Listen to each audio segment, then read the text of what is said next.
Hello, welcome to the Dragon's Forge podcast, episode 2. Today featuring FTC team number 21457, Tennessine Titans. Um, so let's get started and get to know a bit about the team. So if you want to tell us a bit about yourselves, your team's history, feel free. All right, I'll start off. That's all right. So, of course, we're the Tennessine Titans out of Maryville, Tennessee. We are the first place Inspire and second place Robot game for this year's Tennessee division. We've been a team for about 3 years now, and we are made up of 5 people. Yeah, so Awesome. she's Lacey, I'm Kaya. Um, yeah, I joined the team last season, and yeah, we're not a super old team, but we've been doing it long enough now that we kind of like understand what's going on. We know the basics, and yeah, last year we got to go to Worlds, so that was super fun, and we like learned a lot there. So yeah, I think that this year is going to be a good season for us. That's an awesome experience to go to Worlds. I know some people that went for Dean's List and they said it was I went for absolutely Dean's awesome. List. Nice. Dean's List That's was awesome. fun. Yeah. Do y'all have any plans to expand beyond 5 people, or are y'all gonna keep it small? So, we're at 5 people because 3 people left, so we have kind of expanded a little bit. Yeah. I Yeah. see. It's unfortunately, Tennessee isn't, like, super huge for robotics, so 5 people is about the best we can do. Like, we spent all summer recruiting, and we got 2 people, so we're Okay. we're trying our best. We would expand if we could, but there's just Yeah, not a lot of opportunity to, so that does make sense. Yeah. I guess with here, we're from San Antonio, of course, and we have a lot of interest. We have teams with 15 people pretty consistently. We try to keep it a bit smaller because 15 gets to How be can a you lot of do an work FTC team with that managing many? people. Yeah, yeah. it gets to the point where people feel like they're not doing really anything. And so I think it's good to have smaller teams. That's pretty awesome. We're All right, so pretty, oh, sorry. now We're John, pretty go ahead. heavily sub-team based. So essentially each sub-team works like a small team. So usually hardware, software, and then kind of outreach. And those kind of all function independently. They kind of work together occasionally. Because if we just had like 15 people all doing hardware and outreach and software, it'd be impossible to manage. So Yeah. we usually just kind of fight and conquer. Yeah. Well, I guess we can move on to the next slide, David. So this is our first trivia question that we have for you. So do you know what the previous name was for First Tech Challenge? It was like first Vex challenge or something like that. Yeah, that's right. I don't know if anyone on our team knew that before we made this slide, so that's pretty good. Go Yep. Lacey. I Yeah. frequent the wiki. Nice. Okay. And you might know a few of these off the top of your head. Um, so first off, we have a question for you about hardware. Um, Whether or not you work on hardware, you can answer this however you want. But how much do you change your robot throughout the year? And are you one of the teams that kind of starts with one drivetrain and makes another one throughout the year, or do you just kind of modify the single one you start with? Oh goodness, I think we're on robot number 7 just for this season. Yeah, I was gonna say last season we didn't really change it up a whole lot. We kind of just like started going and just kind of like changed what we needed to.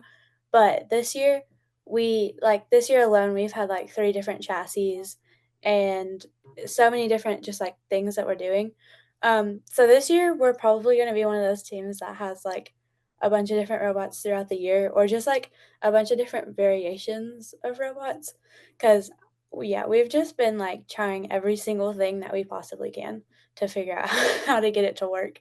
So, yeah. Yeah, that makes sense. And then I guess a follow-up question to that is when you're prototyping, then do you prototype on the robot or do you prototype off the robot and then add it on to the robot once you've tested it? Or some of both? We kinda do a little bit of both. We've been, like, starting to learn CAD this season, like, towards the end of last season and then the beginning of this season. So, as this season's, like, gone on, we've started CADing more and more before we start doing it, and then we kinda, like, build something off to the side, Should I go and, get the like, see if it box? works. I think we brought it home. I don't think you have And it. the box is still here with all the prototypes. If you want to, but Yeah, we I'll just go. like we just start like off on the side building it, and then if it works off on the side, then we stick it on the robot. So yeah, she's gonna go get a box of parts. Awesome. Yeah, I'm excited to see. But Yeah. what challenges have you encountered so far this year? Our biggest one has just been our intake, because we have like a claw to put them in a to put them in the basket, but we don't have like a very good way to get them out of the submersible or like the middle thing. Um, so that's been our biggest thing. Like I don't even know how many different designs we've had of an intake, I and don't none want of to think about that. I yeah, don't want none to of think them about how are many. how we want them to, but yeah, most of it's 3D printed. Um, so yeah, there's one. You took most of them home, but like Yeah, we just like accumulate a box of just prototypes. So right now we got this beautiful looking thing of us yeah, Awesome. trying to just kind of roll it into something. It worked decently well, but not I super love the great. pink motif. That's Thank you. great. yeah. Yeah. That's what happens when you let Lacey CAD. And then we're working on a scissor lift design as well. Yeah, you did take most of Awesome. them. It's good. Yeah, we have a little like sweeper too. I have it at my house, but um it's just like we just have like four little things that spin and it like sweeps it in, but it's too big. So we're trying to figure out how to make it smaller but still make it work at the same time. But we'll see what Yeah. happens. Yeah. Sounds good. From my team, do any of y'all have questions as far as their hardware goes? Uh, what is y'all's current intake? If you just describe it, that's kind of the biggest point of contention for our team right now. We We have a don't really claw. yeah, we have a claw, but it's we're planning on doing a transfer. So we kind of have like we have a claw and it could reach the mat, but then we changed it and now it can't reach the mat. So at the moment we have no way of picking up samples. But Nice. yeah. That's fun. Yeah. I know we started with a active like top roller intake, and then right now for our next robot that we're designing, we have like three prototypes. Two are like active intakes and one is a claw. So we're Yeah. struggling with that right now. But Yeah, yeah, we are too. awesome. I'm glad we're not Like alone. Yeah. I also like have a question. Have you guys like thought about climbing and how that's gonna look? Because I know like we keep kind of like We juggling it around. we have actually. Hmm. So it took a long time for us to develop to where we are right now. Because I don't know if y'all have thought about it too much, but for us, the biggest thing was center of gravity and like swinging around as we go for the level 3 ascend. Um, so with the new Q&A forum response that said you can support yourself with the base of the submersible, so long as it's only the horizontal support and not vertical support, we're Oh, I planning didn't on lifting up. Yes, so you can touch the bottom of the submersible so long as you're not resting on top. You can be like on the side. know. Oh, okay, okay. So you can use that to hold yourself steady. So we're planning on lifting up so we're just barely off the ground, but still supported by the submersible using our linear slides, and then Mm-hmm. having another set of linear extensions to reach up to the second level for the Yeah, level 3 ascent. But yeah. We can get to the level 2 right now. Um But the problem is we're running out of motor spots, Yeah. so we only have 1 motor left, and we need it for an intake. So, especially in Tennessee, we're like, if we can just get to the first bar, we'll probably be fine. But, If you there'll can probably score only be points, you'll be fine in Tennessee. there'll probably only be 1 other team or maybe 2 that can hang at all, so, But we um, love our Tennessee teams. yeah, we love They're them, they're great, but yeah. Yeah. Well, I, for over here, we'll probably have the same thing in like our leagues, but once we Mhm, expand to region and state, mhm. we're expecting every team to at least have a level 2 and probably about half to have level 3. So it, Yeah, it we gets just yeah. Tennessee's so small, we just go straight to state. It's Like, lovely. yeah, I think part of That's it for us cool. is just like hanging is kind of terrifying. It's a lot of you're putting your robot, it's like 30 pounds in the air. So yeah, we usually don't prioritize it because they had hanging last year as well. And it's kind of like on the back burners because you can get points in different ways that don't require you to basically change your whole robot center of gravity. yeah, So that's more of like a thing we're gonna do for state or areas. Like you don't Yeah, need but those points in like lead mate. yeah, since they added it as like the only end game task this year, pretty much, you kind of yeah, have to go for it. So yeah, yeah. You don't have much choice. yeah. All right. Well, I think that's good as far as hardware goes, David. All right. So this is the next one that if you're familiar with the wiki, you might know. But uh, what and when was the first game? I know it was in '07, but I don't remember what the game was called. Pretty Okay, sure it was in 2007. Kaya, any guesses? I have no idea. Okay, so actually, 2007 was when it switched from first Vex Um, Challenge to first Tech Challenge. So the first game was actually a first Vex Challenge game called Stack Attack.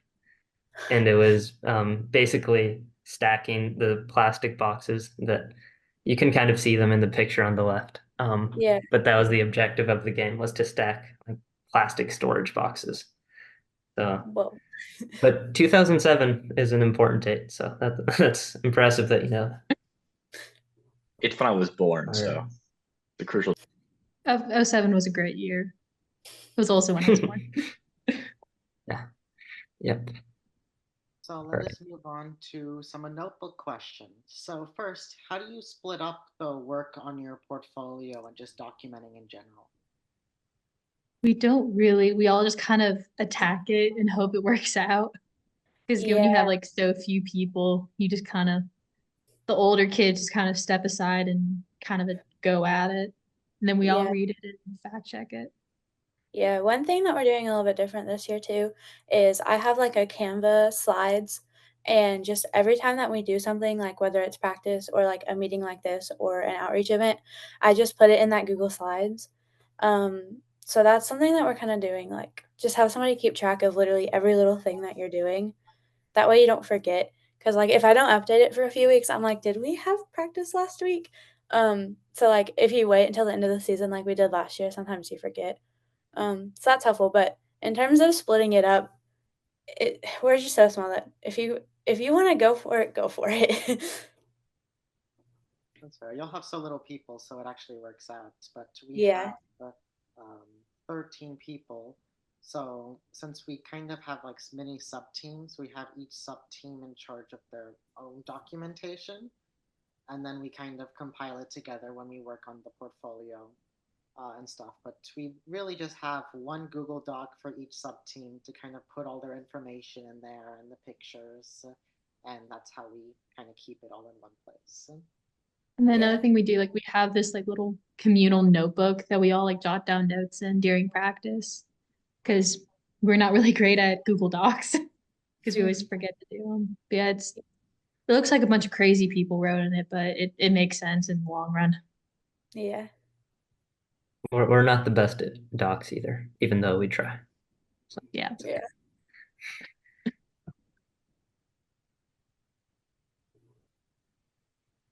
David, yeah.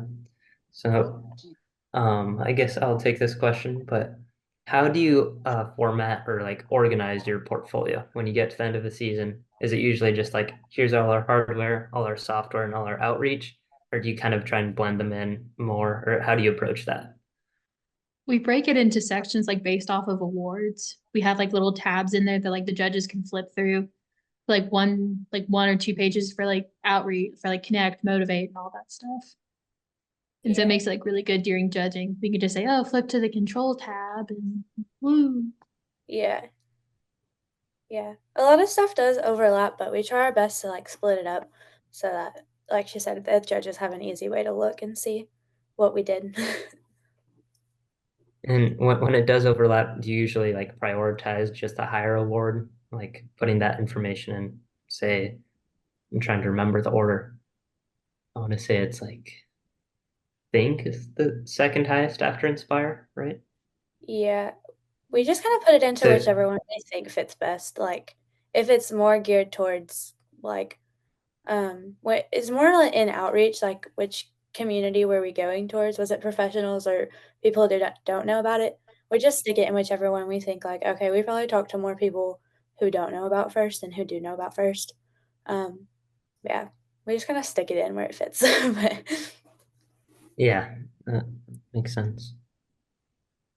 John, Paul, any questions so far as notebook goes? Good on, Chelsea. No. Is this the last slide? I don't know. So I have some questions, We but I don't want have to ask them they're already covered. one more notebook slide. Okay. Okay. Awesome. If it's not covered in the next slide, then you can ask it, John. But I think we can move on to the next notebook slide So the then. next one is, so how do you exactly emphasize the most important information in your portfolio? Because I imagine you have a lot of things from your entire season, but you only have 15 pages to do it. So do you put in a more visual format, or how do you exactly do it? We like uh, break it. Go ahead, Kat. yeah, I was probably gonna say what you were gonna say, but like we break it down into like our biggest outreach events or our biggest like point scores, or we just take the things that we think are gonna be the most like outstanding to the judges and put them in there. So like if it's big statistics or big numbers, things like that. And then also like in Tennessee, not a lot of people do outreach outside of Tennessee. So like we really like we give Motivate and Connect like more slides or like more pages than we would like Control or something like that. So I have a follow-up question on that. So how was how was like your competition experience different from like Tennessee State to when y'all went to Worlds? Oh goodness. Literally, it was so different. Um, Tennessee, you know everybody before you go to competition. Like you're talking to them through the season. You're helping them figure out how to code. You're helping them do all these things. Like when you get stuck up with an alliance, you know what you're going to do with them before you have to go talk to them. Worlds, we didn't know anybody. Well, pretty much anybody. And at Worlds, we learned like not everybody's your friend. uh, things like that. And it was just like, it was such a different environment. And yeah, it was definitely a big learning experience, just learning how to like work with other teams that you don't already know before competition. So About how many teams do y'all have at state for Tennessee? We had 30, 27 registered last year Uh, for the entire okay. state. yeah. That's I that's think very Texas different is- from what we're used to. Yeah. I think Texas was like over 100, right? Or is that No, there were 72 at state. 72? I think our league alone, just like our little portion of San Antonio, has 36 that usually Oh compete. wow. So yeah, it's quite a bit larger, but that doesn't mean we're better. I promise. Obviously, y'all went to Worlds, we didn't. So yeah. John, you said you had a question on the last slide. More of like logistics stuff. So you guys use Word? Is that what I'm getting right? We use Microsoft Publisher. Ooh, interesting. How does that work out? Um, Pretty well. It's just kind of like less fun Canva is the only way to Okay. kind of describe it. Because we Yeah. kind of been bouncing around. We did Word, then slides. This year we're doing Canva. So I'm always trying to see what teams are using for stuff like that. I mean, it's never steered us wrong. And our Yeah. captain is not our captain, our coach is like a hardcore Microsoft lover. So it would be almost Yeah. sacrilegious to use anything else. Yeah. One of the new people that we have on our team, his mom is like a graphic designer. Like that's what she does for a living. So I think we're gonna talk to her some this year too, and just be like, what do you recommend us do? Like, because that was one thing last year that we could have improved on was our portfolio. Like it was great, but when we went to Worlds, we saw like we could do a lot better. So I kind of wanted to ask about your statistic. Okay, you mentioned how you put down kind of the certain numbers for both outreach and kind of the game. I want to ask about outreach specifically because that's something we struggle with. Is like how do you guys, I guess, show your impact through outreach? Because I know a lot of teams at Texas State had a really good like showing of like their numerical impact on people. So what's y'all's approach to that? We made a graph. Yeah. We did like a little pie chart of like, so like on Instagram, if you have like a professional page, you can see like the analytics of like where like different countries that are That's viewing smart. um your profile. And so I made the graph like prettier and I stuck it in there and it worked. Yeah. That's actually really smart. I hadn't thought of that before. Yeah. Yeah. And like one of our biggest outreach events that we do every year is we go to our county fair and set up a booth there. And so like our county fair number, we like highlighted it and made it bigger and put it in bold. We were like, because I think it was like 2,000 people or something like that, that we just let like drive our robot. So we were like, this is a number they need to know. Just emphasizing like make sure that that number catches the judge's eyes when they look at it because the judges don't really have a lot of time to actually look through your portfolio. So just like those big numbers, big statistics, graphs, stuff like that, that's going to catch their eyes is how we kind of like make sure that they see those big numbers. That makes sense. Any other questions? Either team? No? All right. I think we're good. Oh, This is John. kind of a not notebook in specific, but like how do y'all use a software to like coordinate assignments or like team communication, like Discord, Asana, something like that, or does iMessage? We all have each other's numbers and we meet once a week and we just kind of tell each other what to do. Yeah. That works. Yeah. Yeah. Yep. Again, 5 people, not too hard to Yeah, you definitely communicate. need a whole server for that. Yeah. And then I see like Yeah. one of them twice a week and I just kind of we see each other often enough where we don't like really have to. We had a Yeah. group meet once, but that kind of fell apart. Yeah. And I'm assuming y'all are a community-based team, not a school team, right? Yes. Yeah. Yeah. We meet in my parents' garage, which I'm currently in. That's Yeah. one. Yeah. I see the banners. It's nice. Yeah. A nice touch. All right. Well, I think we're good to move on then. So, this is one of my favorite questions, actually. So, as we all know, coffee beans have famously been banned from FTC. Do you know why? And it's not just spilling on the field and creating a mess. I will give you that hint. I knew it at one point in time, now I don't. For some reason, I want to say like something to do with like some sort of like suction thing that was like ruining things. But that doesn't sound right now that I say it. I have no idea. I didn't even know coffee beans were banned. So, Yeah. All right. um, Well, any final guess? I don't know. Okay, well, Lacey, you're actually on the right track. What teams were doing is they would grind up the coffee beans and basically put it in a balloon, sort of, and create a suction behind it using one of their motors. I don't know exactly how that works, but that's what they would do. And the balloon would form to the shape of any object and it would pick it up. So they could just pick up any object with one like What the mechanism. That makes Yeah, sense. and also the battery voltages were dropping like crazy across a single match just to power the vacuum. I think I read like they were dropping to like 8 or 9 volts by the end of the match. Oh, Oh, yeah, so the robot doesn't even run if it gets that low. yeah, ours like just crawls so Yeah. slowly. Yeah, so that's my personal favorite trivia question. But we will move on now to our last section, which is software. So Vedansh, I'll let you take this one. So what is the worst error you've ever had, whether it's at a competition or like just in general? And like, what was sort of the story that you had behind it? Probably had to be when the robot started dancing. Yeah. Last year, every time, like, I don't know, every time we would make a change in our program, we would run it and it would do like the first 5 seconds fine. And then it would either start spinning in circles or just shaking. And we couldn't figure out why. And then one day it just kind of quit. Um, but yeah, that was not fun. We, yeah, we Did haven't you had any ever like find out like no. what the reason was? We Okay. We don't know. Do we? We don't know, Lacey, do we? No, I think we just kind of like stressed it out with too many resets. And so Yeah. it just kind of retaliated. Yeah. So that happened. I don't know. We've never had like any super major things.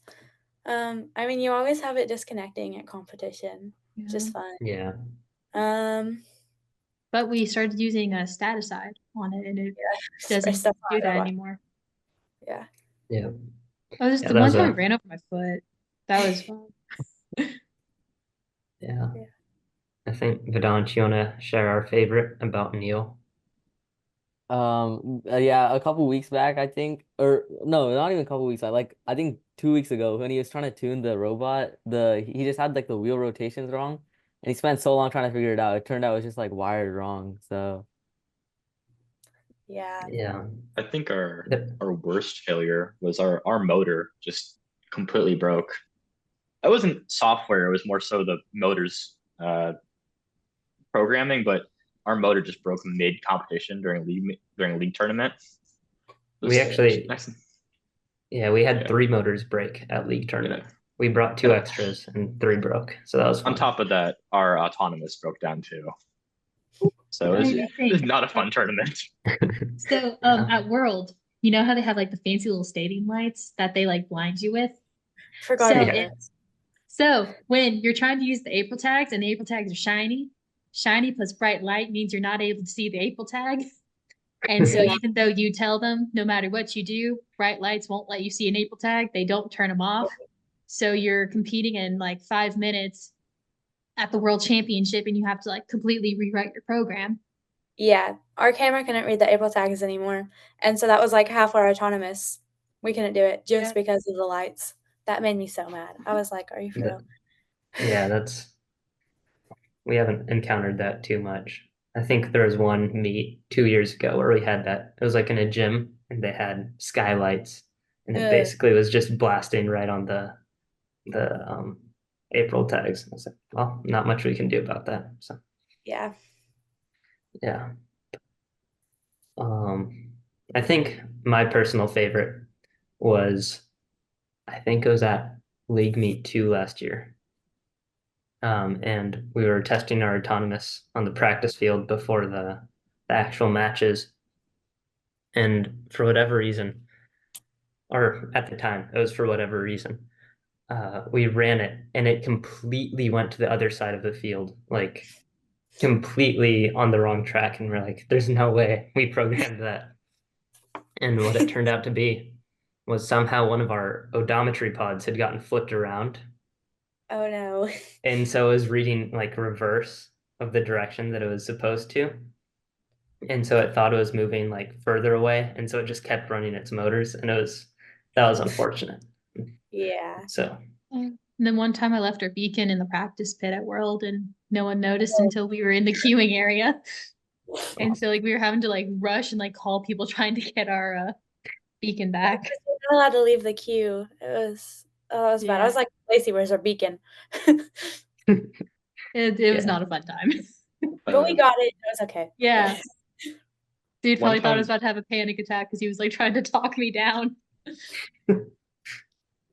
One time during teleop testing, our programmer, also Neil, you've heard him before, he set the motors like full power and just random, and it was so strong that it like tore up the field, like it was tearing the tiles out. Oh no. I think Ryan, you were there, right? I was, yeah. That was a fun Yeah. one also. So That was a pretty quick fix though. and it like slammed the wall too, I think. It's phenomenal. Yeah. Yep. But no, we all have pretty fun stories, I think, that we'll never forget. So yeah. All right. I think we're getting towards the end, but David, if you want to move on to the next slide. So this is a fun question we like to propose to teams. And basically, let's say you're on the ISS and there's a problem and you can fix it, but you don't know what the problem is. Are you going to bring with you duct tape, zip ties, or super glue? Duct tape Zip all the ties. way. Oh. Oh, I would bring zip ties. We use zip ties everywhere on our robot. But like if there's a hole, you can't fix that with a zip tie. But you can tape things together and super glue takes too long to dry. Well, yeah, nobody's gonna pick super glue. I wouldn't pick super glue, but I don't like super I glue. would say zip ties just because zip ties are my best friend. So Yeah, I don't think anyone said super glue. I think I'd have to go with duct tape though, because it's just there's so much you can do with that. that's true. Has Zip ties, you like to need a with specific like two holes pretty much to get it to work. That's true. Um, Do you have but zip tied Val into that alien costume last night? No, you had to step deeper. Yeah, it's okay. I'm pretty sure the majority of our robot at the moment is being held together with zip ties, but it's And okay. hopes and dreams. I They're think just we can say the same. yeah, Yeah, they're just easier to take off than screws and stuff. We've got yeah. a motor hanging partially by only a zip tie. So Mm. We actually fixed that today, John. oh, I okay, wanted to know that's good. But that. we believe heavily in the zip ties and hopes and dreams combination. Yeah, Right now, one of our wheels is being like shimmed and supported by a zip tie too, because we were in the middle of an outreach event. It decided to go flying. yeah. I mean, you can't knock zip It, ties. it, it happens. Together, duct tape and zip ties are the ultimate combo. You can do Exactly. anything. Yeah. All right.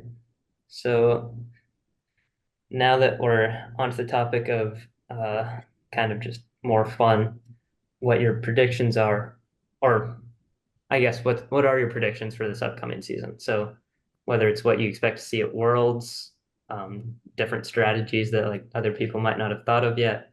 What do you think we'll see in the future? I feel like Okay. there's definitely. Sorry, go ahead, Kai.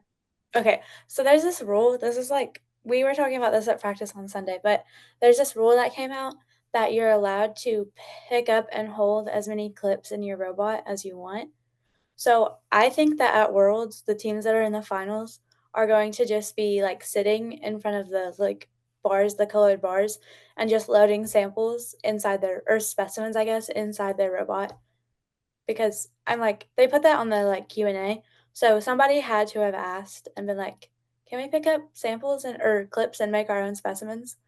So that's kind of like one of the things that I want to see somebody do, but I have no idea how to do that. Also, I Yeah, feel like there's gonna be like a lot of like broken sidings with just like people falling off the top rung trying to get up there. I know. Yeah. that is Because like fair. Yeah, I know for me, 30 seconds, whenever that little buzzer goes off, like I just stop thinking. And that's like a great way to like make a robot go crashing down. Yeah. yeah. No, as far as picking up as many hooks as you can, I definitely agree with that. That's something we've been talking about the past couple of days. Yeah, Um, us too. and I know one of the teams we communicate a lot with in San Antonio, they're pretty good. They're saying they're planning on holding like 15 clips and just picking them That's up ins all at once. that's Yeah, so crazy. I Yeah. think it'll be a really unique challenge because like there's nothing ever that's been that shape that teams have had to pick up with a robot before. So And, like, also those clips are kinda hard to get on. Like, they don't just pop on there. You have to, like, put some force into yeah, that. So, yeah, you do. So I want to see if teams are gonna like dedicate a motor just to doing that, or if they're gonna yeah. find a I mean, servo you and risk burning out some. ugh, Yeah, yeah. We have a love-hate relationship with servos. We went through yeah, like same. 5 last year. Yeah. Give or Yeah, take. we've already killed one this year. So yeah, Yeah. yeah. As far as my team goes, I know y'all pretty well, but are there any takes y'all want to share with the everyone?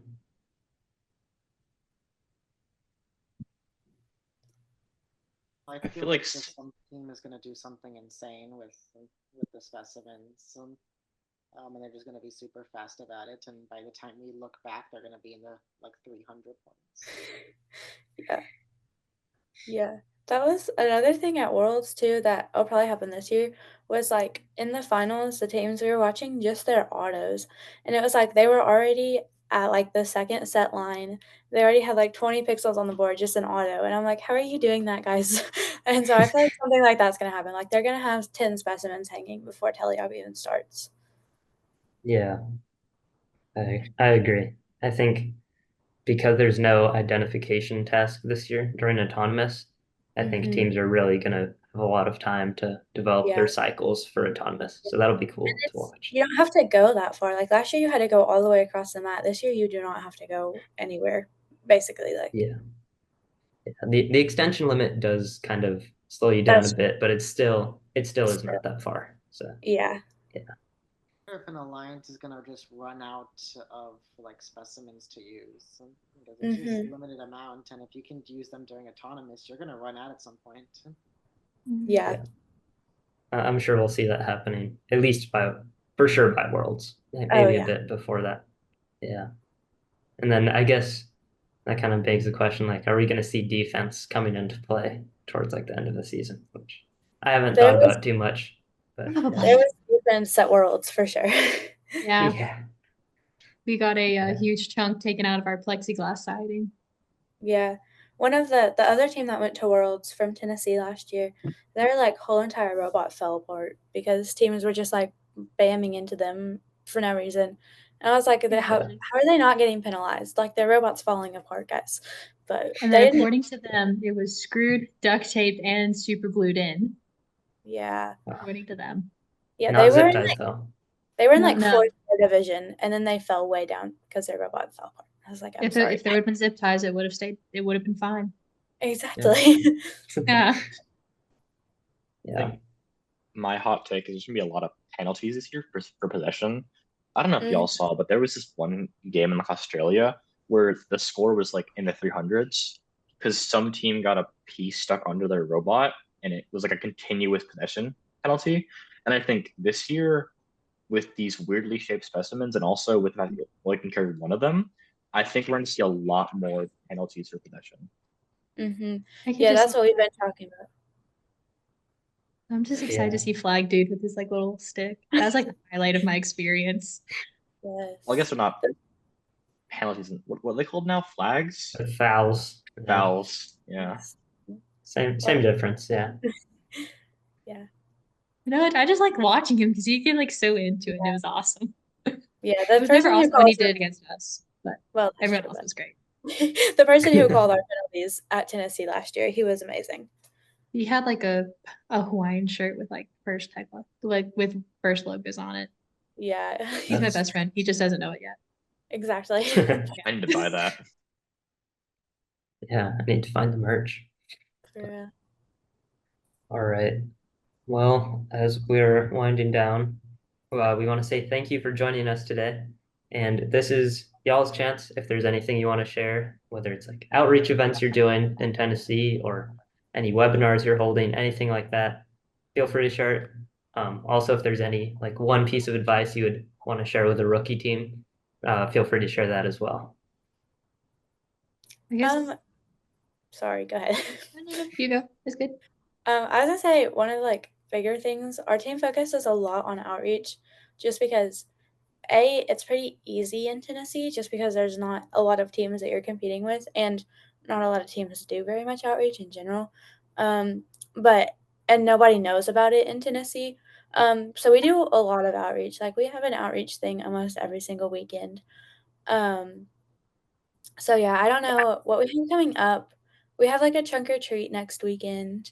We did a trunk or treat yesterday. Last night. And we went to like a children's museum. That was really fun. Just like finding different places that are having like STEM nights or career nights or like a STEM day or whatever. And just being like, Oh. hey, we have a robot. Want to see it? We got invited. We might possibly be in the Maryville Christmas parade and at a local Christmas like little setup thing to try and convince one of the big high schools in our area to get a first tech challenge team. Yeah. And Lacey, you don't know this yet, but we're going to Mount Olive Elementary's career night. Oh, okay. Surprise. It's on November 7th. But Oh, yeah, okay. stuff like that is fun. And we just, yeah. And we do focus more on like motivate than connect, but that's our main focus. It's just like Connect is showing hard. people, and especially females too, because like we're a majority girls team, and like when we were recruiting, we found out like girls don't like they don't think that it's something they can do.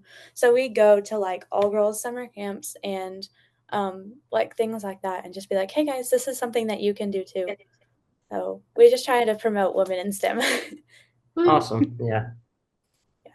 And I also feel like one thing like I wish someone had told me before I started is to like expect things to be hard.